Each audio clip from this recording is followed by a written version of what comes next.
안녕하세요. 서동원 목사님의 교육 내용을 쉽고 재미있게 풀어드리는 시간입니다. 네, 안녕하세요. 오늘은 거룩한 공동체를 세우는 예방교육이라는 주제로 함께 이야기 나눌 텐데요.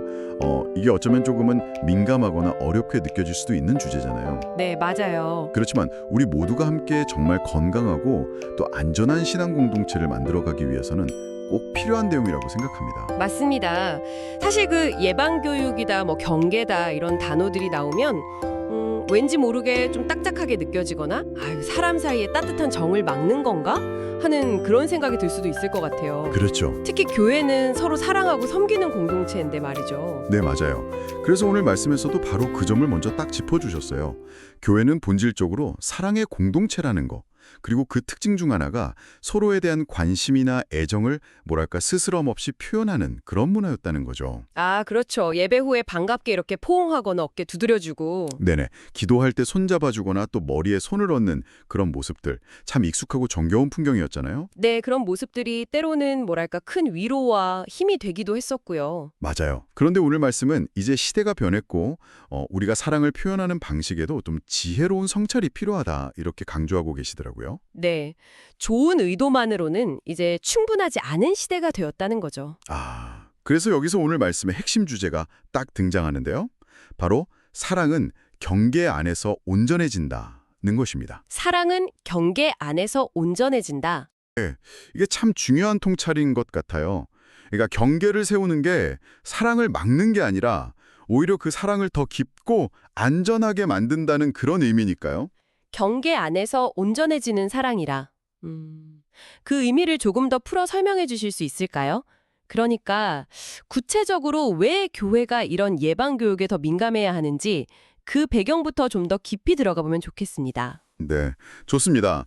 오늘 말씀에서는 교회가 세상과는 구별되는 아주 독특한 공동체라는 점을 강조하세요. 우리는 그냥 사람들이 모인 집단이 아니라 하나님의 특별한 부르심을 받은 하나님의 걸작품이고 네, 걸작품. 또 하늘 시민권자이며 그리스도와 함께한 공동 상속자들이라는 정말 놀라운 정체성을 가지고 있다는 거죠. 그렇군요. 네, 이런 특별한 관계 속에 있기 때문에 우리는 서로를 더욱 소중히 여기고 보호해야 할 책임이 있다는 겁니다.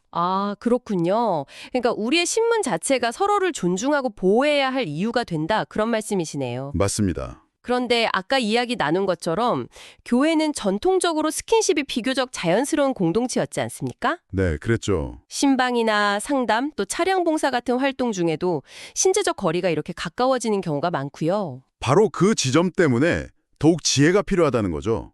그러니까 과거에는 자연스럽고 따뜻한 표현으로 여겨졌던 행동들이 지금은 누군가에게 불편함이나 좀 불안감을 줄 수도 있다. 이런 인식이 사회 전반적으로 높아졌거든요. 특히 성인지 감수성에 대한 기준이 이전과는 많이 달라졌죠. 그렇다면 그 좋은 의도를 가지고 한 행동이라도 상대방이 동의하지 않거나 불편하게 느꼈다면 문제가 될 수 있다는 거네요? 네, 맞습니다. 오늘 말씀에서 소개된 실제 사례들을 보면 이 점이 더 분명해지는 것 같습니다. 네, 정말 안타까운 사례들이었죠.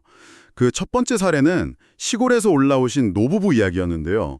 등산 후에 태권도장에서 나오는 여자아이들이 너무 예뻐서 손주 생각이 나셔서 손을 잡으셨는데 이게 법적인 문제로까지 번졌다는 내용이었어요. 태권도 사범님이 사진을 찍어서 미성년자 성추행으로 신고를 했고 결국 큰 합의금과 변호사 비용을 지불하셔야 했다는 정말 좋은 의도였지만 결국 아이들의 동의 없는 신체 접촉이라는 그 사실 자체가 문제가 된 거군요. 맞습니다. 핵심은 의도가 아니라 행위 그 자체와 그 상대방의 인식이라는 거죠. 교회 학교 사례도 마찬가지였잖아요. 네, 교회 학교요. 아동부 사역자가 아이 어깨에 손을 올린 행동에 대해서 학부모가 항의했다는 이야기였죠. 그러니까 예전엔 다 그랬는데 뭘 그러냐. 이게 이제 통하지 않는 시대가 되었다는 겁니다. 이 사례들을 들으면서 어쩌면 우리 성도님들 중 누군가는 세상이 너무 각박해졌다 또는 교회마저 이렇게 되어야 하나 이런 생각을 할 수도 있을 것 같아요. 충분히 그렇게 느낄 수 있다고 생각해요.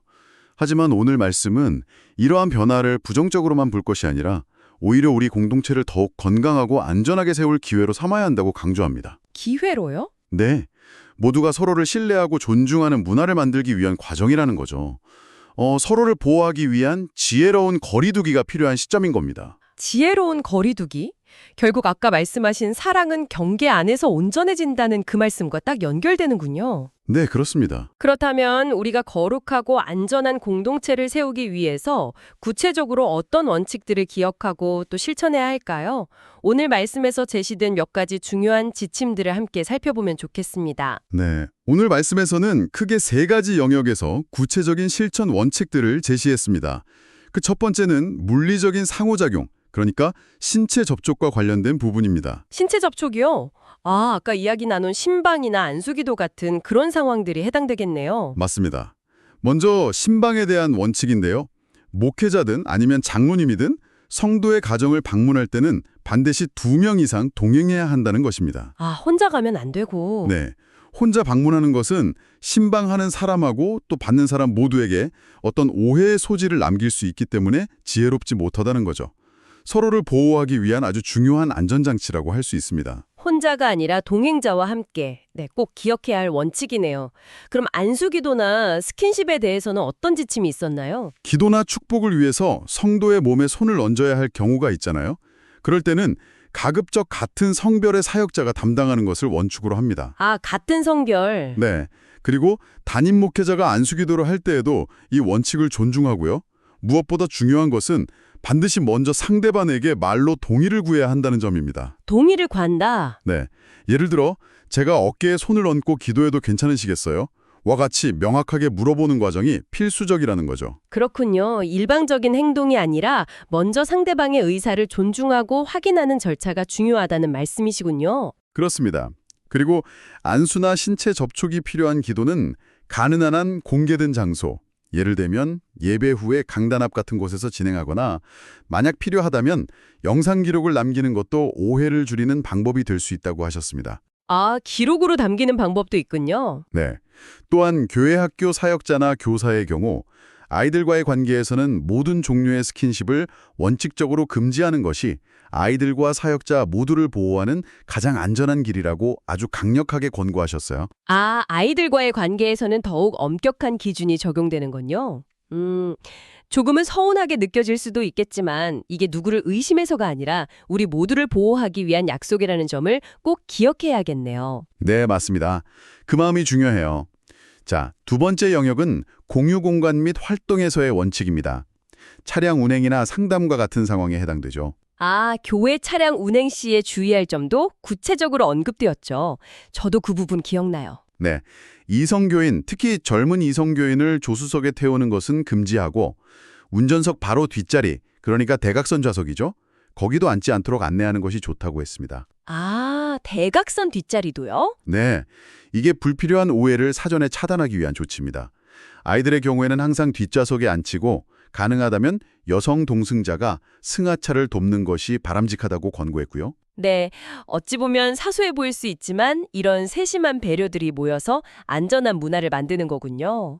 그럼 상담 시에는 어떤 점을 강조하셨나요? 상담은 교회 사역에서 정말 중요하잖아요. 근데 반드시 문을 열어두거나 혹은 창문을 통해서 외부에서 볼 수 있는, 즉 시야가 확보된 공개된 장소에서 진행해야 한다는 원칙입니다. 네, 공개된 장소. 네, 닫힌 공방에서의 1:1 상담은 어떤 상황에서든 오해의 소지가 크기 때문에 절대적으로 피해야 한다고 강조하셨습니다. 공간의 개방성이 중요하군요. 이건 정말 목회자와 성도 모두를 보호하기 위한 필수적인 원칙으로 보입니다. 맞습니다. 자, 마지막 세 번째 영역은 소통과 태도에 관한 원칙입니다. 신체적인 접촉이나 공간뿐만 아니라 우리의 말과 시선에도 주의가 필요하다는 것이죠. 언행에 대한 부분이군요. 네, 어떤 내용이었나요? 다른 성도의 외모나 옷차림에 대해서 이렇게 평가하는 발언, 그리고 성별에 기반한 농담이나 고정관념 섞인 말들, 이런 건 절대 금지해야 한다고 했습니다. 네. 그러니까 무심코 던진 말 한마디나 시선 하나가 상대방에게는 불편함이나 상처가 될 수 있다는 점을 항상 기억해야 한다는 거죠. 여기서도 역시 나의 의도보다는 상대방이 어떻게 느끼는가가 중요하다는 점이 다시 한번 강조되는 것 같네요. 배려와 존중이 담긴 언행의 중요성, 다시 한번 새겨야겠습니다. 네, 이렇게 물리적 상호작용, 공유 공간 및 활동, 그리고 소통과 태도라는 이 세 가지 영역에서 제시된 원칙들을 우리가 함께 기억하고 지켜나갈 때 우리 교회는 더욱 거룩하고 안전한 공동체로 세워져 갈 수 있을 것입니다.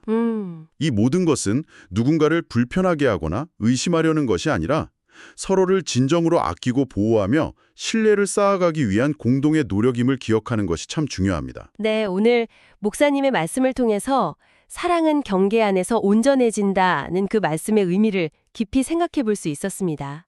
어쩌면 조금은 어색하고 불편하게 느껴질 수 있는 거리두기나 경계 설정이 사실은 서로를 더 깊이 존중하고 보호하려는 그런 사랑의 표현일 수 있다는 것을 깨닫게 되네요. 맞습니다. 우리가 서로를 믿기 때문에 오히려 그 믿음 안에서 오해가 생기지 않도록 명확한 기준을 세우고 함께 지켜나가는 것이 중요합니다. 이것이 바로 안전한 교회, 거룩한 공동체를 만들어가는 건강한 모습이겠죠. 네, 오늘 나눈 이야기들이 우리 각자의 신앙생활과 또 우리 공동체를 돌아보고 더 성숙한 사랑을 실천하는 그런 계기가 되었으면 좋겠습니다. 네, 저도 그런 마음으로 오늘 말씀을 삶 속에서 되새겨 볼 수 있는 질문들을 나눠보면 어떨까 싶습니다. 아, 좋습니다. 한 주간 다음 질문들을 마음에 품고 묵상해 보시면 좋겠습니다. 네, 첫째, 우리 공동체 안에서 지혜로운 거리두기를 통해 서로를 보호하고 존중하기 위해 나는 구체적으로 무엇을 실천할 수 있을까요? 한번 생각해 보시고요. 둘째, 나의 평소 말이나 행동 혹은 무심코 했던 스킨십이 혹시 나도 모르게 다른 성도에게 불편함을 주진 않았는지 좀 겸손하게 돌아보는 시간을 가지면 좋겠습니다. 그리고 셋째, 사랑은 경계 안에서 온전해진다는 이 말씀의 의미를 나의 삶과 관계 속에서 그리고 우리 공동체 안에서 어떻게 더 깊이 구현해 나갈 수 있을지 함께 고민해 봅시다. 지금까지 서동원 담임 목사님의 말씀 시간이었습니다. 다음 이 시간에 더욱 귀하고 은혜로운 말씀으로 다시 찾아뵙겠습니다. 감사합니다.